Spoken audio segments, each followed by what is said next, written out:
Hi guys, so we're gonna be doing your backlash review. Guys, I have something to say though before we go forward on this. Unfortunately, a family member has passed away. I'll do this video, but afterwards I'm gonna have to take a long break.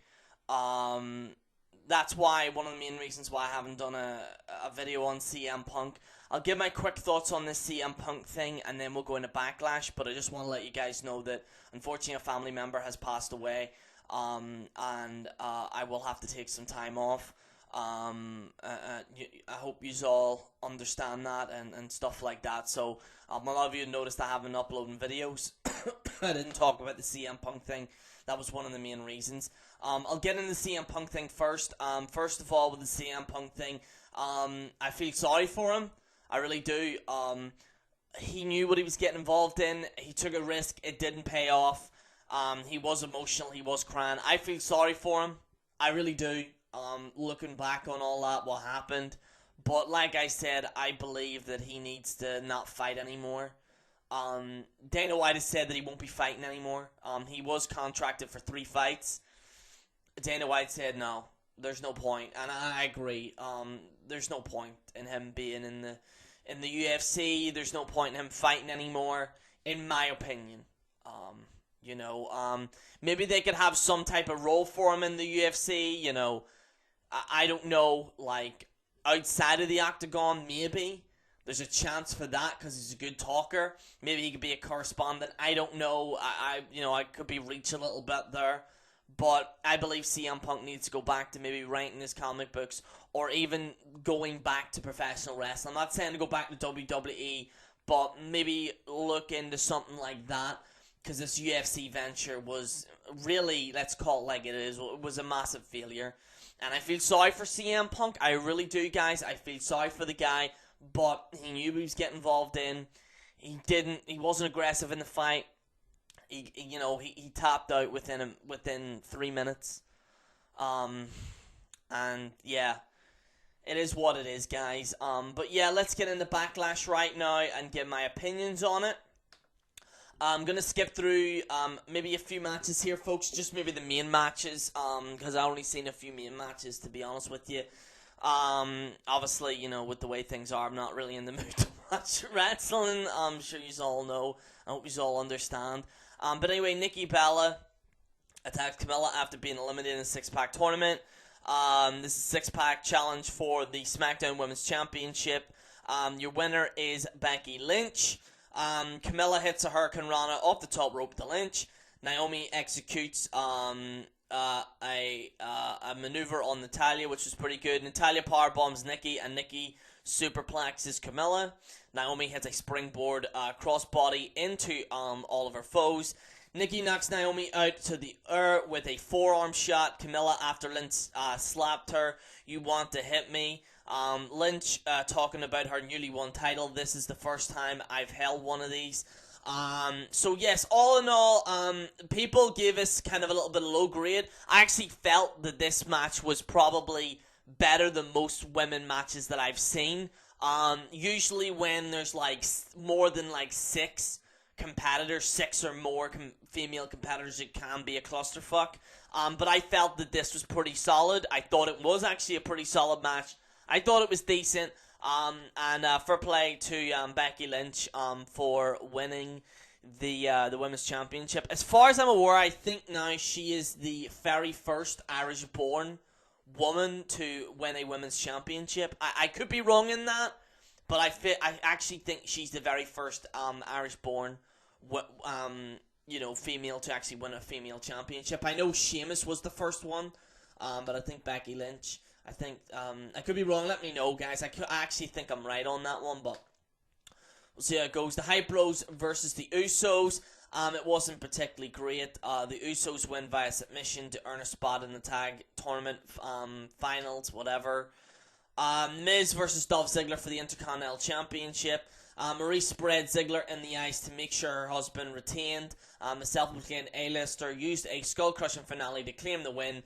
Your winner, The Miz, via pinfall. All in all, it was okay. It was all right. It is what it is. The Ziggler's just, He's not going to win anything, I don't think.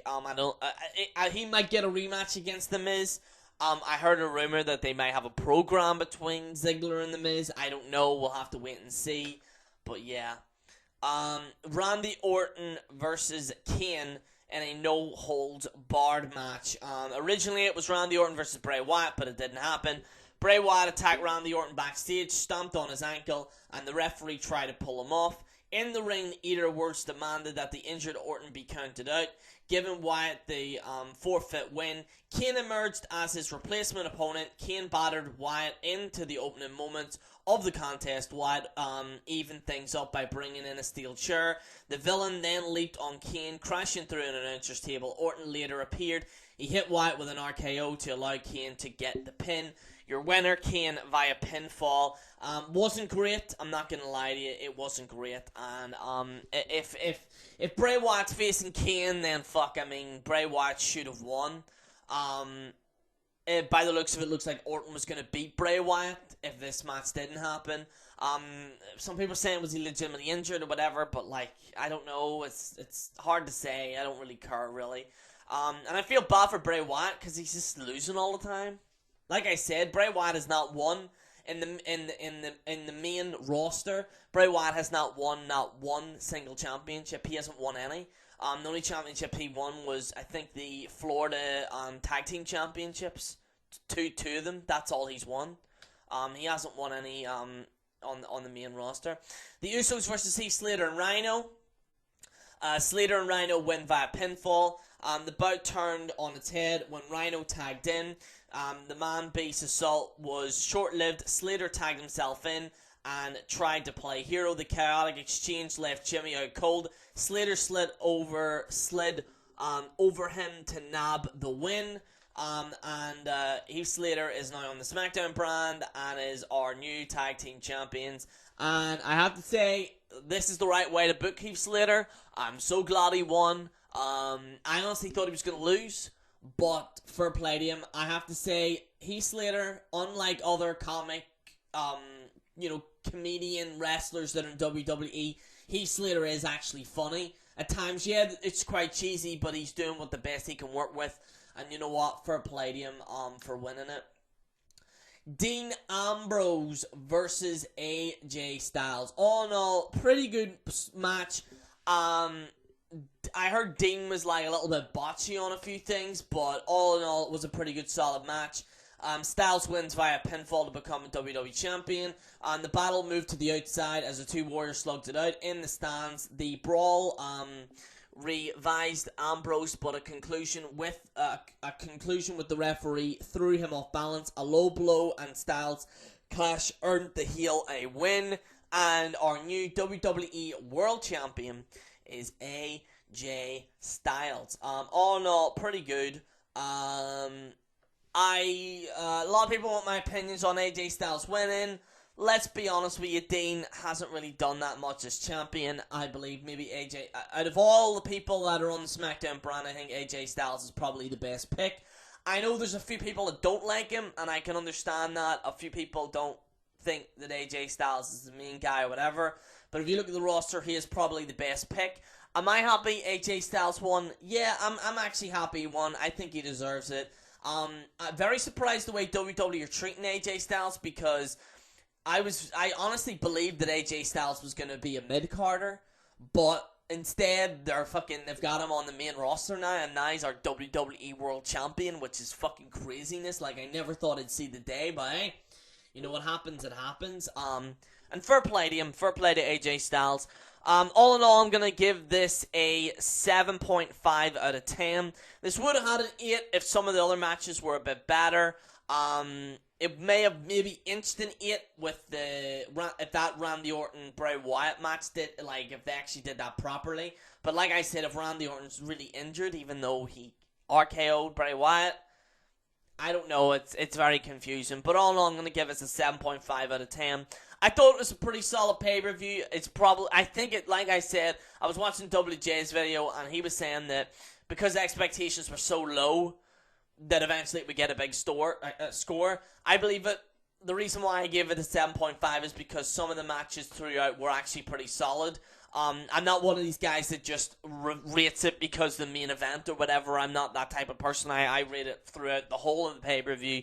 Compared to, like, this is essentially SummerSlam, really. This should have been SummerSlam. And it kind of says a lot of things. Also, I knew the titles were going to change hands. I said that AJ Styles was going to win. Reason being is because this is the very first SmackDown brand. And I knew that they had to make an impact in the main event, and AJ Styles winning it was an actual impact. I think him and Dean are probably going to have another feud. There's rumors of an I Quit or a Last Man Standing match after this. Where does Dean Ambrose go from here? I don't know. He's obviously going to be feuding with AJ Styles, but what's going to transpire after that is more likely Dean Ambrose might be in the mid-card. Unfortunately, it's not his fault. It's not Dean's fault. It's just the way they've booked him hasn't been great. Him with the jelly donuts going, and the fucking coffee and the, you know, the quirky kind of cringy funniness of it. And it's not, like I said, it's not Dean's fault. It's just the fact that they've booked him terribly, as if like he's some maniac, but he doesn't do maniac things, if that makes sense. He doesn't do crazy things. But anyway, guys, thank you so much for watching. Like I said, guys, I'm gonna be out maybe for a few days, maybe a week. So I hope you guys can all understand. And yeah, guys, thank you so much for watching. This is General Jerry on the General Jerry channel, signing out.